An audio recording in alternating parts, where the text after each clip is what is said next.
নির্বাচনের ঘণ্টাধ্বনি প্রায় শোনা যাচ্ছে, হাতে আর মাত্র 2 মাস।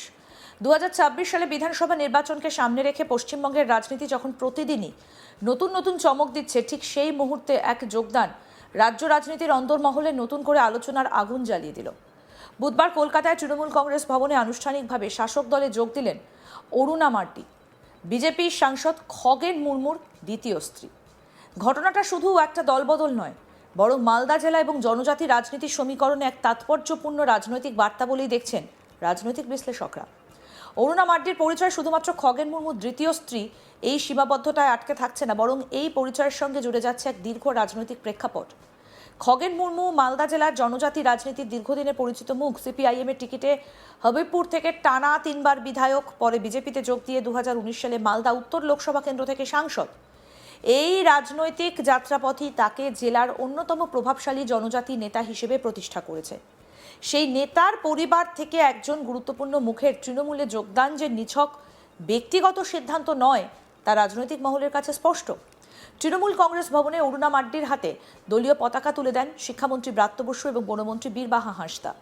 এই দুই উপস্থিতিও আলাদা করে বিশ্লেষণের দাবি রাখে। ব্রাত্য বসু রাজ্যের শিক্ষানীতির অন্যতম মুখ, আর বীরবাহা হাঁসদা রাজ্যের জনজাতি সমাজের অন্যতম গুরুত্বপূর্ণ প্রতিনিধি। অর্থাৎ এই যোগদানের মঞ্চই যেন বলে দিচ্ছিল, এটা কেবলমাত্র একজন নেত্রীর যোগদান নয়, বরং জনজাতি সমাজকে কেন্দ্র করে তৃণমূলের রাজনৈতিক বার্তার পুনর্গঠন। তৃণমূলে যোগ দিয়ে অরুণা মার্ডি জানান, মুখ্যমন্ত্রী মমতা ব্যানার্জি এবং সর্বভারতীয় সাধারণ সম্পাদক অভিষেক ব্যানার্জির কাজ এবং রাজনৈতিক দৃষ্টিভঙ্গি তার ভালো লাগে। তপশিলি জাতি ও উপজাতি সম্প্রদায়ের মানুষের স্বার্থে কাজ করাই তার মূল লক্ষ্য। এই বক্তব্য রাজনৈতিকভাবে যথেষ্ট তাৎপর্যপূর্ণ, কারণ সাম্প্রতিক বছরগুলোতে বিজেপি লাগাতার চেষ্টা করেছে জনজাতি ও তপশিলি সমাজের মধ্যে নিজেদের প্রভাব বাড়াতে। সেই প্রেক্ষাপটে তৃণমূলের তরফে এক জনজাতি মুখকে সামনে আনা নির্বাচনী কৌশলের অংশ বলেই মনে করছেন অনেকে। কি বলেছেন তৃণমূলে যোগদানকারী অরুণা মার্ডি, শুনব। আমি আজকে মালদা থেকে এসছি তৃণমূল কংগ্রেসে জয়েন করতে।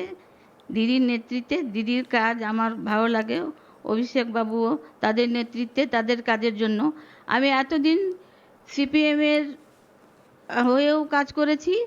যদিও কোনো আমি মানে ফ্রন্ট পেজে কিংবা কোনো দায়িত্বে ছিলাম না, সেরকম মহিলা সমিতি করেছি, আপনার বিজেপির হয়েও কাজ করেছি।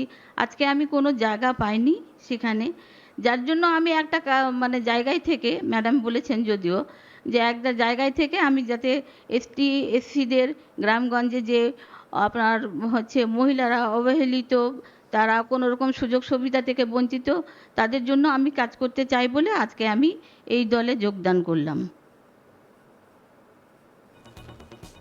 তবে প্রশ্ন উঠছে, এই যোগদান কতটা আদর্শগত আর কতটা কৌশলগত? অরুণা মার্ডির বক্তব্যের আদর্শের কথা থাকলেও রাজনীতির বাস্তব ময়দানে এই সিদ্ধান্তের প্রভাব বিচার হবে ভোটের অঙ্কে। খগেন মুর্মুর সঙ্গে রাজনৈতিক মতপার্থক্য প্রসঙ্গে অরুণা মার্ডির মন্তব্য কম বিতর্ক উস্কে দেয়নি। তিনি স্পষ্ট বলেন, রাজনীতি করার অধিকার প্রত্যেকেরই রয়েছে। খগেন মুর্মু একসময় সিপিএম করেছেন, পরে বিজেপিতে গিয়েছেন। একথা মনে করিয়ে দিয়ে তিনি জানান, তার নিজের রাজনৈতিক পছন্দ আলাদা। একই সঙ্গে ভবিষ্যতে খগেন মুর্মুকে তৃণমূলে যোগ দেবার আহ্বান জানাবেন বলেও মন্তব্য করেছেন। এই বক্তব্য একদিকে যেমন ব্যক্তিগত সৌজন্যের প্রকাশ, অন্যদিকে রাজনৈতিক চাপ তৈরির কৌশল বলেও ব্যাখ্যা করা হচ্ছে। কারণ খগেন মুর্মুর রাজনৈতিক অবস্থান যদি কখনো নড়বড়ে হয়, তবে এই বক্তব্য তৃণমূলের জন্য ভবিষ্যতের দরজা খোলা থাকছে। কি বলছেন অরুণা মার্ডি, শুনব। সবারই একটা আলাদা আলাদা মত থাকে। উনি হয়তো বিজেপিতে গেছেন, ঠিকই আছে, উনি তো সিপিএম থেকেই গেছেন।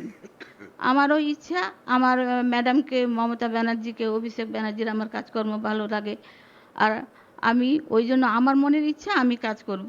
হ্যাঁ, সেটা হতেই পারে, একই পরিবারে দুইজন দুই দলের কাজ করে, সেটা হতেই পারে। হ্যাঁ, সেটা মানে নতুন কিছু নয়। আমার সাথে মতের অমিল রাজনৈতিকভাবে থাকতেই পারে। হ্যাঁ, শুনেন, যদি সেরকম পরিস্থিতি আসে নিশ্চয়ই আমি ওনাকেও জানাবো সেটা। হ্যাঁ, আর হ্যাঁ, নিশ্চয়ই উনিও হয়তো কোনো দিন না কোনো দিন, মানে কোনো দিন যদি সেরকম পরিস্থিতি হয় নিশ্চয়ই সাড়া দিবেন। যে গ্রামে গঞ্জে তো গিয়েছি, আমরা গ্রামে গিয়ে দেখেছি যে অনেক বয়স্ক মহিলারা তারা অনেক কিছু থেকে বঞ্চিত, বয়স্ক ভাতা পান না। কি, তাদের ভোটের লিস্টে যখন নাম তোলা হয় দেখা গেল ও 45-50 বছর, ওনাদের 25 বছর লিখেছে, এবার 60 বছর ক্রস করে আছে, তবুও বয়স্ক ভাতাটা তারা পান না। আমি অনেককে জিজ্ঞেস করেছি, কেন আপনি এখনো পান না কিছু? বলছে না, আমার বলে বয়সও হয়নি। তো এই যে তারপরে ওনারা, হ্যাঁ হ্যাঁ, তারপরে ওনারা ধরে নেন নিজেদের মনের কথা সবসময় মানে সেরকমভাবে বলতে পারে না। অনেকেই তো আদিবাসী মানে বাংলা সেরকমভাবে ভালো করে পরিষ্কারভাবে বুঝিয়ে বলতে পারে না, যার জন্য এইসব সমস্যাগুলো গ্রামে হতেই আছে নিয়ন্ত্রণ। মালদা জেলা দীর্ঘদিন ধরে ত্রিমুখী রাজনৈতিক লড়াইয়ের ক্ষেত্র, কখনো কংগ্রেস, কখনো বাম, আবার সাম্প্রতিক সময় বিজেপি। তৃণমূল এখানে কখনোই একচ্ছত্র আধিপত্য তৈরি করতে পারেনি। বিশেষ করে মালদা উত্তর এবং হবিবপুরের মতো এলাকায় জনজাতি ভোট ব্যাংক বরাবরই নির্ণায়ক ভূমিকা নিয়েছে। তৃণমূলের দাবি 2019 সালে লোকসভা নির্বাচনে খগেন মুর্মুর সঙ্গে অরুণা মার্ডির গুরুত্বপূর্ণ ভূমিকা ছিল। যদি সেই দাবি সত্যি হয় তবে তার তৃণমূলে যোগদান মালদায় বিজেপির জনজাতি ভোট ব্যাংকে ধাক্কা দিতে পারে। এই সম্ভাবনায় বিজেপি শিবিরকে অস্বস্তিতে ফেলেছে। এখনো পর্যন্ত বিজেপির তরফে যোগদান নিয়ে কোনো জোরালো প্রতিক্রিয়া পাওয়া যায়নি। তবে রাজনৈতিক মহলের ধারণায় নীরবতা আসলে অস্বস্তিরই প্রতিফলন। কারণ বিজেপি দীর্ঘদিন ধরে জনজাতি সমাজের মধ্যে নিজেদের রাজনৈতিক ভিত্তি শক্ত করার চেষ্টা করছে। সেই জায়গায় তৃণমূল যদি পরিচিত এবং প্রভাবশালী মুখকে সামনে আনতে পারে তবে নির্বাচনী লড়াইয়ে বিজেপির অঙ্ক জটিল হয়ে উঠতে পারে। অরুণা মার্ডির যোগদানকে আলাদা করে দেখলে ভুল হবে। সাম্প্রতিক সময়ে তৃণমূল ও ধারাবাহিকভাবে বিজেপি এবং অন্যান্য দল থেকে নেতাদের নিজেদের শিবিরে টানছে। কোথাও প্রাক্তন বিজেপি নেতা, কোথাও কংগ্রেস বা বাম শিবিরের পরিচিত মুখ, সব মিলিয়ে নির্বাচনের আগে এক ধরনের রাজনৈতিক পুনর্গঠন চালাচ্ছে শাসক দল। এই প্রক্রিয়ার মধ্যে জনজাতি সমাজকে বিশেষ গুরুত্ব দেওয়া হচ্ছে, তা স্পষ্ট। কারণ রাজ্যের একাধিক জেলায় মালদা, ঝাড়গ্রাম, পুরুলিয়া, আলিপুরদুয়ার এই ভোট ব্যাংকই অনেক ক্ষেত্রে ফল নির্ধারণ করে।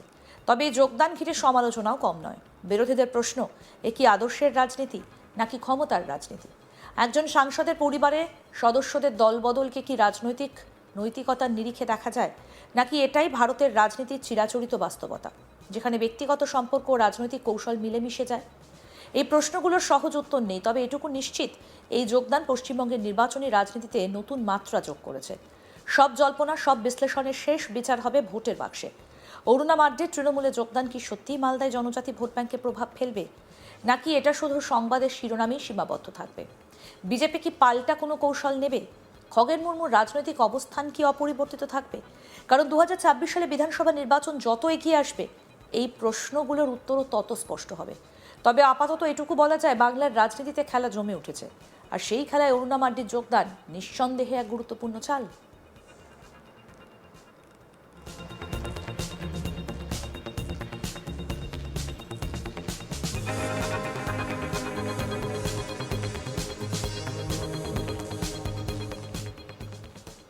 আরও আপডেট পেতে দেখতে থাকুন আজ তাক বাংলা। সাবস্ক্রাইব করুন, নোটিফিকেশন পেতে বেল বাটন অপশন প্রেস করুন।